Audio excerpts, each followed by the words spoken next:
Hello, hello, hello. I hope you all are having an amazing day. I've been so pumped up and so excited to go live today to talk about the 3 myths as it relates to productivity. Because let's be honest, we are all busy. This is a busy year, it's a busy season. And especially as women, we have our attention being pulled in a million different directions. And it's easy to become overwhelmed. It's easy to feel like, oh my gosh, I just want to throw in the towel. I'm exhausted. Nothing will ever happen. But I want to talk today about how the 3 myths that prevent us from showing up for our success, that prevent us from showing up for the things that we want, and how to move beyond them. So you guys know my story, but for those that are new, I want to kind of give a background. So for me in 2016, that was my turning year. It's funny, at the time I didn't understand that, but now looking back, I'm able to recognize it. During that year, I went through a traumatic divorce. I was raising 2 kids, working a full-time job, working a part-time job, and getting my doctorate full time. So I was doing all the things, wearing all the hot hats.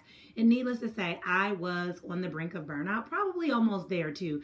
And so while I was very frustrated with that year, while I was very resentful of that year, there were a lot of things that I learned during that season in my life. And one of them was how to increase my productivity without actually being busy. Okay. So that's one of the very first myth that I want to talk about. A lot of times we believe that busy and productivity are one and the same. But if I can be honest, they are two totally, completely different things. Yes, society sells us this idea that we have to be constantly doing something. You're not even awarded or given attention unless you're constantly doing something, unless you have something to show. If you're being too still, if you're being too quiet, if you're whatever, that's going to look bad. That's going to say that you're not being productive. But here's what I know. A lot of us, unfortunately, are being busy for the sake of being busy, but don't necessarily have anything to show for it. We're not actually able to produce anything because of our busyness. And so being able to comprehend and understand the difference is huge. Productivity means you're actually producing something. Busyness means you're running around like a chicken with his head cut off. Is the simplest way to put it. But being busy is exactly what it sounds like. That's that irritability that comes with it. That's that exhaustion that comes with it. That's that frustration that comes with it. Whereas productivity, you get to walk away feeling empowered, feeling excited, knowing, oh my gosh, I was able to actually produce something. I actually have something to show for it. And in that season, thank you so much for the thumbs up. Appreciate you guys. In that season, that's when I had to learn the difference, because there was a period where I was balancing all of these things and I was extremely busy, but I had nothing to show for it. And when I got rid of busyness and replaced it with more strategic balance in productivity, I was able to actually produce things, and I learned a ton. So when you think of all of the things that you have on your plate, all of the hats you're wearing, all the different things you're balancing, do you feel like you're actually being productive with it? Do you feel like you actually have something to show for it?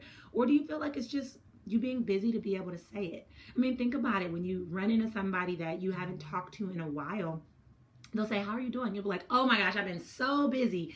And it's like we wear busyness like a badge of honor, like it's something we should be proud of. But I'm here to challenge you to do away with busyness and replace it with productivity. Because when you replace it with productivity, then you do have that opportunity to be proud of things, because you're not burning yourself out, but you still have that chance to be able to be able to show for the work and effort that you've put in. It's really about being more strategic and more intentional.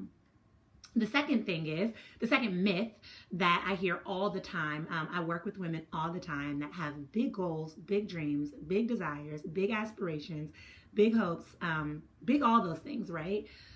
But a lot of times what we'll say is that we don't have time, right? That's the biggest thing. We'll say, I don't have time, but this is from a place of love, please understand that, but I'm just gonna call you out, okay? We do have time, but we make time for the things that we identify that matter. Sure, your vision, your goal, your dream, your desire, and all those things you have in mind feel like they matter to you in the moment, but in the long run, when it requires that sacrifice or that commitment or that dedication, sometimes we kind of put it on the back burner. Research says that the average American wastes 2.09 hours, whatever that 0.09, let's just say 2 hours. But if I can be honest, I wouldn't be surprised if it's even more. If you take a moment and you looked at your day, you'll know like the big things you need to do, right? You know, you go to work maybe for 8 hours. You might know that you're cooking dinner for about an hour. You may know that your travel time is about another hour. So, and you know you sleep for 8 hours, right? Let's say that we know those big things, but where is the rest of your time going? Sure, maybe you're at your kids' extracurriculars, but what are you doing while you're at their extracurriculars? Sure, you're at work, but what are all of the things that you're doing while you're at work? Oh, yeah, you're at home and you're catching up on your favorite TV shows. How else could you be utilizing that time? When we're able to look at our schedule and actually confront it, we can see where those time zappers, those time suckers are coming from. Because a lot of times it just feels like we don't have a lot of time because we're go, ripping and running. But when we actually have to confront it, this is why I always challenge my clients to write down their schedule, to write it down, to write down what's happening, to write how you're spending your time. Because when you're writing it down, you have to face it. It becomes very real. So what I challenge you to do is actually write it down and confront it. And what you'll notice is a lot of times we spend way too much time Netflixing, chilling, right? We spend way too much time chatting on the phone. And I know some of us don't talk on the phone anymore. So maybe that's scrolling social media mindlessly. And while all of those things are great in moderation, they add up over time. So if you watch your favorite TV show, I love The Office, right? I love me some The Office, but I'm not going to sit there and watch a marathon of The Office if I have 35 other things that I need to get accomplished. And because The Office is not my priority, I'm putting those things on my list that are a priority ahead of that, right? There's an old saying by Stephen Covey in the 7 Habits of Highly Effective People that says have tos before want tos. And that is a big thing that I stand by personally and within my household. Like my girls know, like have tos before want tos. And if we put our want tos before our have tos, then there's consequences, right? In the long run, it ends up hurting us. So, I was talking to my daughter about that the other day. She wanted to play Minecraft with her friend, but she really needed to get some of her remote learning done. So she played Minecraft and then the teacher sent an alert that she had forgot to submit an assignment. So she was up till 3 a.m. trying to hurry and submit an assignment because she felt so behind. She felt so overwhelmed, and it caused a lot of anxiety. It caused a lot of frustration. We as adults still need to adopt that same habit. So how can we put our have tos, those things we have to do, before our want to do's, so that we're not letting things zap our time? And we're able to put our time on the things that are our priority. So what I challenge you again to do is list all of the things that you spend your time on. And I'm going to ask you to really get really specific with it. So don't just time block. Really look at your schedule and see what are you doing on your lunch hour? What are you doing the first 30 minutes when you wake up? What are you doing the last 30 minutes before you go to bed? What are the things that you're doing as soon as you get in from work? What are you doing while you've put something in a crock pot or to cook in the oven for 30 minutes? How are you spending each moment of your time? And what you'll find is there's a lot of little time zaps that we don't pay attention to. And when we acknowledge them, when we confront them, we acknowledge them, we can begin to shift and change them. And so once you start doing that, then you can start thinking of small tasks that you can do in between that time. So for me, one of the things that people would always ask me is how do you keep such a clean house with 2 young children? And so for me, I'm good for finding those little small time spots and moving into other tasks that need to be done so that I free up the other time later for bigger things. So for example, if I put something in a crock pot and it's cooking for 2 hours, why wouldn't I spend that time vacuuming and cleaning bathrooms, right? Now I have this free time later when I would have spent time on a Saturday morning to go through my house and clean. Now Saturday morning becomes a time that I can dedicate to content creation for my business or whatever it may be, because I've been able to identify those time little blocks that we don't really pay close attention to and adjust those accordingly. So I challenge you to do the same. And what you'll find is that there's a lot of time little zaps that you have to really overcome and move beyond to make room for the things that matter. The third myth that I constantly hear over and over again is that taking breaks or resting, you always say rest when you're dead, or taking breaks is for those who've already had everything accomplished. That's actually very counterintuitive. If you do not take care of yourself on the journey to increasing your productivity and going after your goals, you will quickly burn out. And more importantly, you will be less effective at showing up for your goals. Sometimes we have to slow down in order to speed up. And I can't tell you how important this is. Sure, you could have a to-do list 1,000,000 miles long. Sure, you can feel overwhelmed with that.